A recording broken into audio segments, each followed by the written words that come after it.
Voilà, un passage très intéressant parce qu'on est sur Pluton, avec des antennes radar, etc.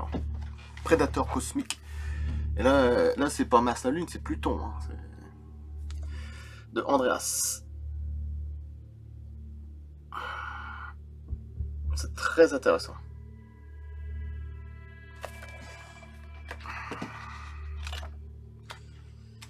Vous allez voir, c'est même... De toute façon, on le voit, c'est effrayant. Pluton. Je sais pas comment on dit, Supa, Soupa.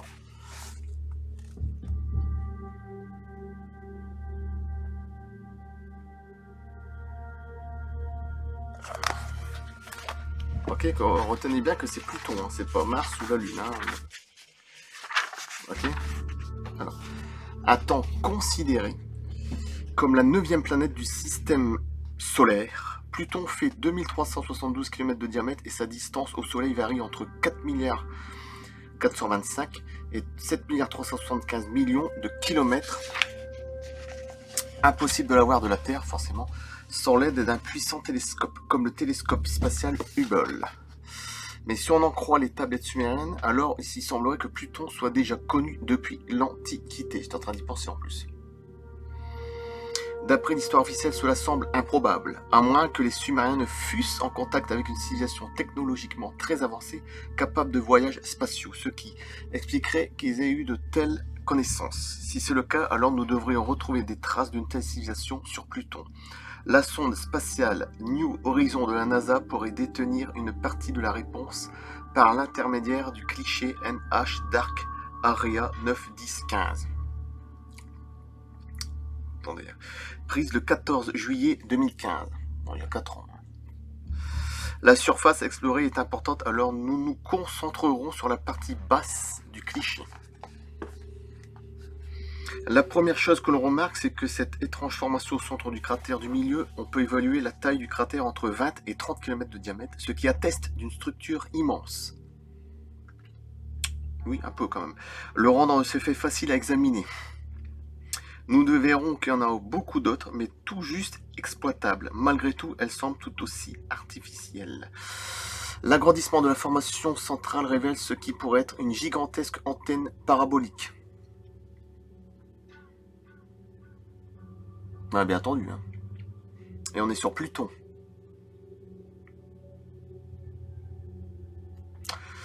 Dans tous les cas, on se trouve manifestement face à une construction. En effet, on voit mal comment faire intervenir le côté érosion naturelle.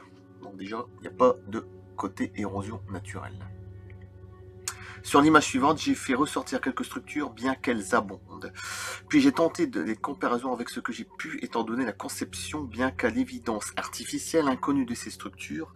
Intéressons-nous à la formation au centre de l'image. Déjà, je vous fais voir au loin, Pluton, et après à côté. Accrochez vos ceintures. Oui.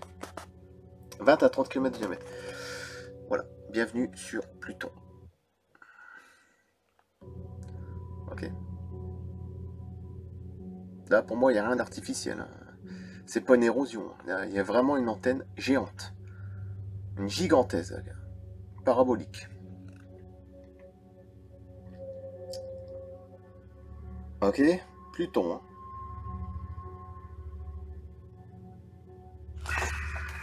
Un petit problème là. C'est parti, c'est continu. Ah oui, après c'est pas fini. La structure ressemble bien à une édification fortifiée, ici comparée à une fortification futuriste. On peut y apercevoir ce qui pourrait être un immense porche d'entrée, un mur d'enceinte et des bâtiments. Passons à la formation de gauche, il faut jouer sur les contrastes pour la faire apparaître. Oui, c'est... On rigole moins. D'ailleurs, j'ai même l'impression que c'est encore pire que la Lune. Que les structures sur la Lune. Mais je peux pas faire mieux.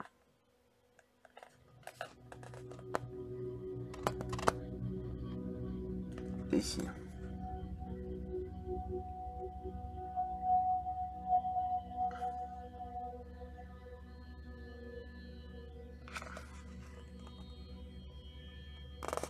Ok. C'est pas fini.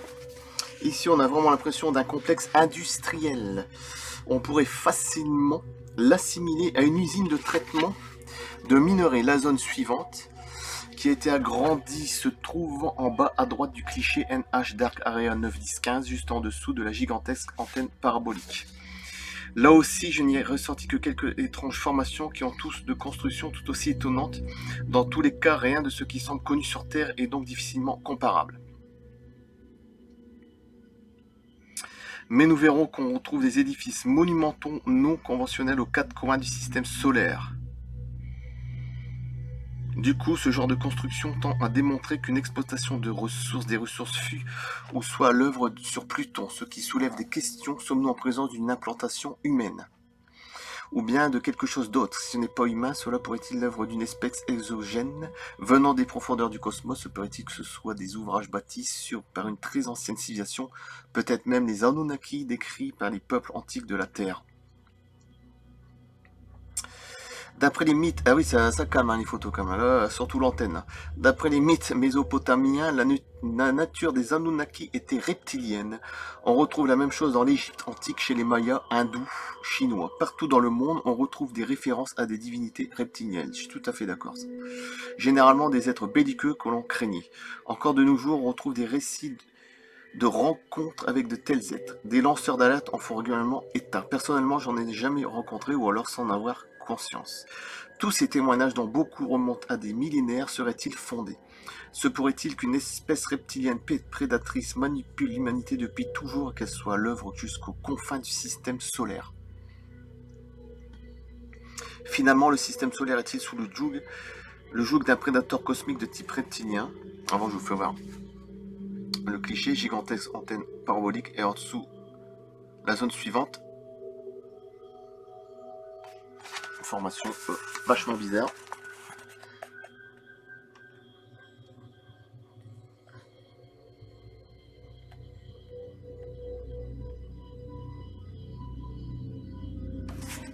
C'est pas fini.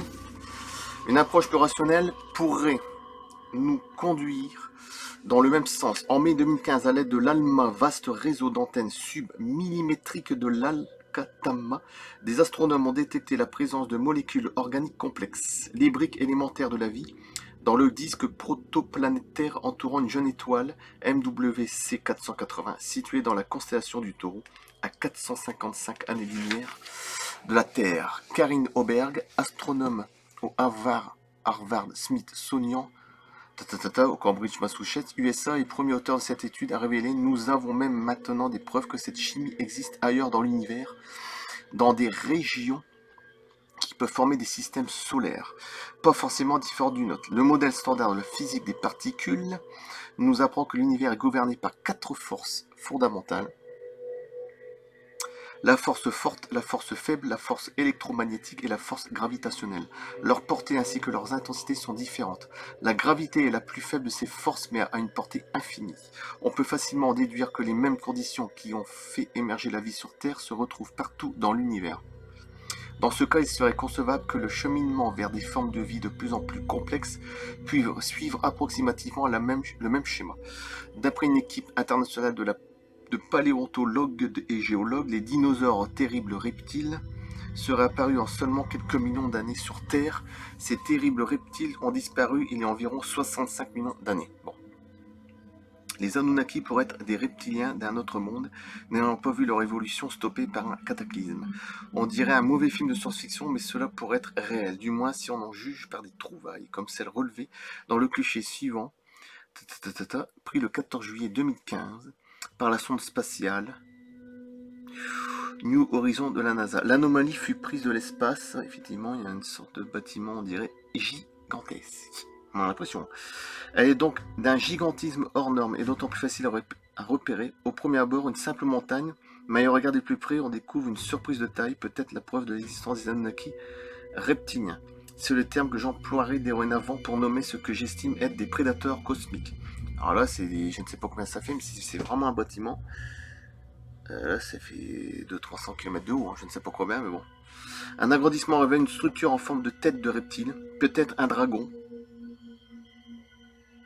Cela pourrait n'être que de la pareidolie, bon, si ce n'est que cette structure s'accompagne d'autres formations, comme des bâtiments qui ont tous d'artificiel. Pour l'exemple, j'en ai encadré que 2, mais un examen plus poussé permettra d'en sortir bien davantage. Alors là, c'est fini au moins. Hein. Voilà, oui, c'est encadré, là. Regardez.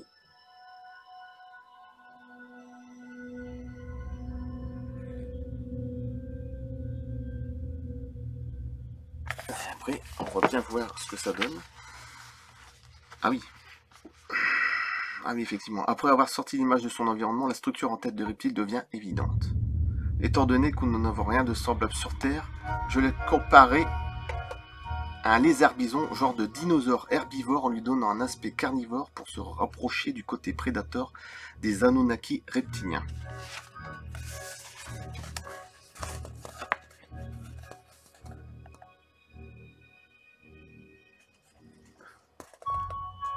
Voilà ce que ça pourrait donner. Il n'y a pas de blague, hein, les dents et tout ça, là, la bouche ouverte.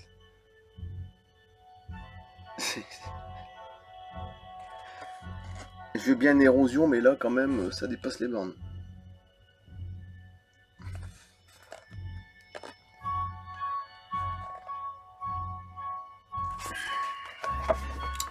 On pourrait se demander ce qui aurait pu se pousser une civilisation à s'enraciner sur une planète naine. Ouais, c'est une planète naine, située aux confins des systèmes solaires, un astre dont la surface est composée à plus de 90% de glace, d'azote, avec des traces de méthane et de monoxyde de carbone.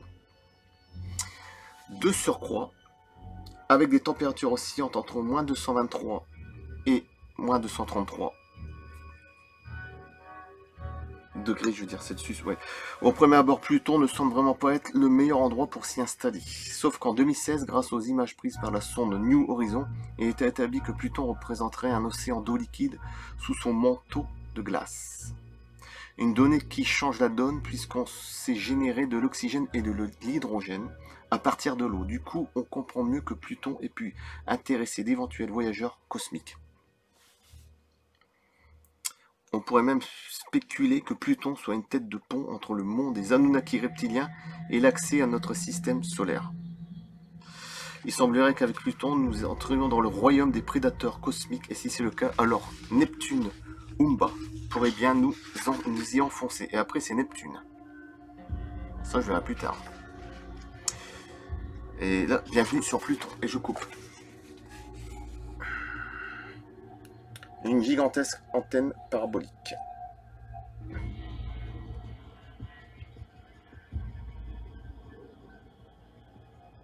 Voilà, je ne sais pas la taille, mais ça doit être gigantesque.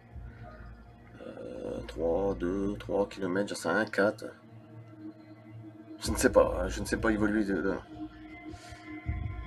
Peut-être plus. Voilà, je coupe. Prédateur cosmique de Andreas. La prochaine fois, ça sera Neptune. A plus.